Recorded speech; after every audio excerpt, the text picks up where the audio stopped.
និយាយហាម5មិនឲ្យលោកនិយាយពីរឿងសង្គមពីរឿងអីហ្នឹងអាចជាមនុស្សខូចគេឲ្យយើងល្ងងទៅកុំឲ្យយើងចេះដឹងរឿងប្រទេសជាតិទៅគេឲ្យយើងអត់ចេះច្បាប់បច្ចុប្បន្នទៅគេឲ្យយើងចេះច្បាប់តែ2500ឆ្នាំមុនទៅមិនយកច្បាប់2500ឆ្នាំមុនយកមកប្រើឯណាយើងប្រើច្បាប់បច្ចុប្បន្នហើយច្បាប់តាមស្រុកតាមប្រទេសមួយទៀតនិយាយមិនឲ្យលោកនិយាយរឿងសង្គមហ្នឹងវាអាចមួយអត់ចេះធัวសោះតែកាលណានិយាយពីការរស់នៅបច្ចុប្បន្នពាក់ព័ន្ធនឹងសង្គមពាក់ព័ន្ធនឹងជាតិអីទៅវាខូចធម៌ព្រោះក៏អត់ដឹងថាធម៌ហ្នឹងស្អីគេទី2អ្នករៀនហ្នឹងទៅជ្រុលជាមួយតែនឹងកម្ពីហ្នឹងឯងវាទល់តែដូចពាក្យមានក្នុងកម្ពីអញ្ចឹងមិនឲ្យលោកទេអាហ្នឹងដែលចេះកម្ពីដែរក៏ប៉ុន្តែ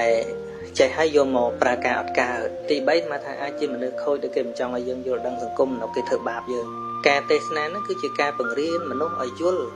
និយាយទៅរឿងឋានសួគ៌ប៉ុន្តែពេលមនុស្សឆ្លោះគ្នាក្នុងវត្តដោះស្រាយចេញឯងទៅពឹងទៅតឡាការពួកអីពួកនាំគ្នាឈប់គិតសង្គមហើយអញ្ចឹងដូចថ្មនិយាយអញ្ចឹងថាប្រទេសជាតិរឿងស្អីក៏អ្នកទេសនាអាចនិយាយបានដែរតែយើងនិយាយរឿងសង្គមអញ្ចឹងគឺទល់ប្រយ័ត្នណាស់មិនខ្វល់ខ្វាយពីរឿងជាតិពីរឿងសង្គមទេអាហ្នឹងនិយាយអីថាអីវាមិនសូវមានអ្នកលឺអីវាមិនសូវមានគេចាប់មើលចរិតខ្មែរយើងចាស់ខ្មែរគ្នាឯងទោះបីចេះប៉ុណ្ណាក៏ដោយដូចហីថ្ងៃណាយើងនឹងខ្ពង់ខ្ពស់ដូចគេខ្ញុំបកណាអាត្មាទៅធ្វើប៉ាសពតបានម្នាក់ទៅហីមិនក៏ស្រែកឲ្យលោកចឹងហើយស្រែកបន្ថែមមកទៅចុះលោកមិននឹក